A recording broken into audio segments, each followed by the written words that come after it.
VBG Ramji ಯೋಜನೆಯಲ್ಲಿ ರಾಮನ ಹೆಸರು ಬಂದಿರುವುದಕ್ಕೆ ಕಾಂಗ್ರೆಸ್ಸಿಗರ ಹೊಟ್ಟೆಯಲ್ಲಿ ಬೆಂಕಿ ಬಿದ್ದಿದೆ. ಕಾಂಗ್ರೆಸ್ ಕ್ಷುಲ್ಲಕ ಕಾರಣ ಬಿಟ್ಟು ಅಭಿವೃದ್ಧಿಯತ್ತ ಗಮನ ಹರಿಸಲಿ ಎಂದು ಬಿಜೆಪಿ ರಾಜ್ಯ ಉಪಾಧ್ಯಕ್ಷೆ ರೂಪಾಲಿ ನಾಯ್ಕ್ ಹೇಳಿದರು. ಅವರು ಯಲ್ಲಾಪುರದ ಅಡಿಕೆ ಭವನದಲ್ಲಿ ಬಿಜೆಪಿ ಯಲ್ಲಾಪುರ ಮಂಡಲ ಹಮ್ಮಿಕೊಂಡಿದ್ದ ವಿಬಿಜಿ ರಾಮಜಿ ಜಾಗೃತಿ ಸಮಾವೇಶವನ್ನು ಉದ್ಘಾಟಿಸಿ ಮಾತನಾಡಿದರು. ಗಾಂಧಿ ಕುಟುಂಬದ ಓಲೈಕೆಗಾಗಿ ಗಾಂಧಿ ಹೆಸರು ಬಳಸಿಕೊಂಡು ಯೋಜನೆಯನ್ನು ಕಾಂಗ್ರೆಸ್ಗರು ಟೀಕೆ ಮಾಡುತ್ತಿದ್ದಾರೆ. ಅಧಿವೇಶನದಲ್ಲಿ ಕಾಂಗ್ರೆಸ್ನ ಜನಪ್ರತಿನಿಧಿಗಳು ಹುಚ್ಚಾಟ ನಡೆಸುತ್ತಿದ್ದಾರೆ.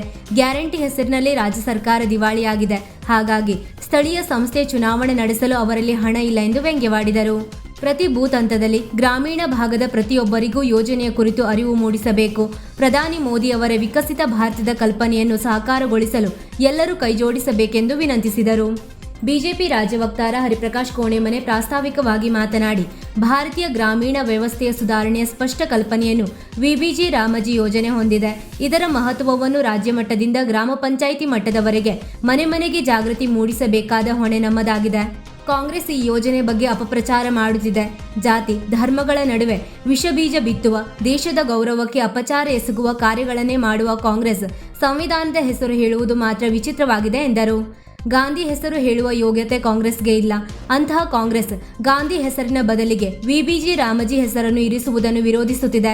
ಯೋಜನೆ ಬಗ್ಗೆ ಕಾಂಗ್ರೆಸ್ನ ಸುಳ್ಳುಗಳನ್ನು ಹಾಗೂ ಯೋಜನೆಯ ಮಹತ್ವವನ್ನು ಪ್ರತಿ ಪ್ರಜೆಗೆ ತಿಳಿಸುವ ಕಾರ್ಯವನ್ನು ಮಾಡಬೇಕಾಗಿದೆ ಎಂದವರು ಯೋಜನೆಯ ಕುರಿತು ವಿವರಿಸಿದರು. ಮಹಿಳಾ ಮೋರ್ಚಾ ರಾಜ್ಯ ಕಾರ್ಯಕಾರಿಣಿ ಸದಸ್ಯೆ ರೇಖಾ ಹೆಗಡೆ ಮಾತನಾಡಿ, ರಾಜಕಾರಣ ಹಣ ಗಳಿಸುವ ದಂಧೆಯಲ್ಲ, ಅದೊಂದು ಸೇವಾ ಕಾರ್ಯ.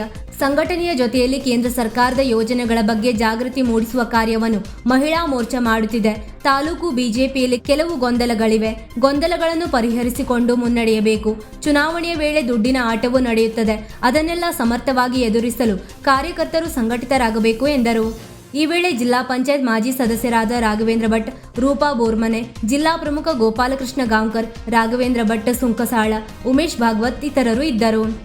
ಸಂತಗುರು ರವಿದಾಸರ ಜಯಂತಿ ಕುರಿತು ಮಾವಿನಮನೆ ಗ್ರಾಮ ಪಂಚಾಯತ್ ಸದಸ್ಯ ದೀಪಕ್ ಭಟ್ ಮಾತನಾಡಿದರು. ವಿಬಿಜಿ ರಾಮಜಿ ಯೋಜನೆಯ ಸಂಚಾಲಕ ಗಣೇಶ್ ಹೆಗಡೆ ಯೋಜನೆ ಕುರಿತು ಮಾತನಾಡಿದರು. ಮಂಡಲ ಅಧ್ಯಕ್ಷ ಪ್ರಸಾದ್ ಹೆಗಡೆ ಸ್ವಾಗತಿಸಿದರು ಹಾಗೂ ಪ್ರಧಾನ ಕಾರ್ಯದರ್ಶಿ ನಟರಾಜ್ ಗೌಡರ್ ನಿರ್ವಹಿಸಿದರು. ಜನರಿಗೆ ಮುಟ್ಟಿಸಬೇಕು. ಯಾರು ಉದ್ಯೋಗಸ್ಥರು ಉದ್ಯೋಗ ಇಲ್ಲ, ನಿರುದ್ಯೋಗಿಗಳಿಗೆ ಆ ಉದ್ಯೋಗ ಕೊಡುವ ಹೊಸದಾಗಿ ತಂತ್ರಜ್ಞಾನವನ್ನು ಬಳಸಿಕೊಂಡು ಈ ಒಂದು ಕಾರ್ಯಕ್ರಮವನ್ನು ರೂಪಿಸಿದ್ದಾರೆ. ಅದಕ್ಕಾಗಿ ನಮ್ಗೆಲ್ಲರಿಗೂ ಹುರುಪಿರ್ಬೇಕು. ಮತ್ತೆ ಆಗ್ಬೇಕಂದ್ರೆ ನಮ್ಮಲ್ಲಿ ಹುರುಪು ಇದ್ದಿದ್ರೆ ಆಗುದಿಲ್ಲ. ಅದಕ್ಕೆ ಜೋರಾಗಿ ನಾವು ಒಂದು ಭಾರತ್ ಮಾತಾ ಕಿ ಜೈ ಹಾಕೋಣ. ಬಲೋ ಭಾರತ್. ವೀಕ್ಷಕ ಮಹಾಪ್ರಭುಗಳೇ, ನಮ್ಮ ಚಾನಲ್ ಅನ್ನು ಸಬ್ಸ್ಕ್ರೈಬ್ ಮಾಡಿ, ಶೇರ್ ಮಾಡಿ, ಪ್ರೋತ್ಸಾಹಿಸಿ.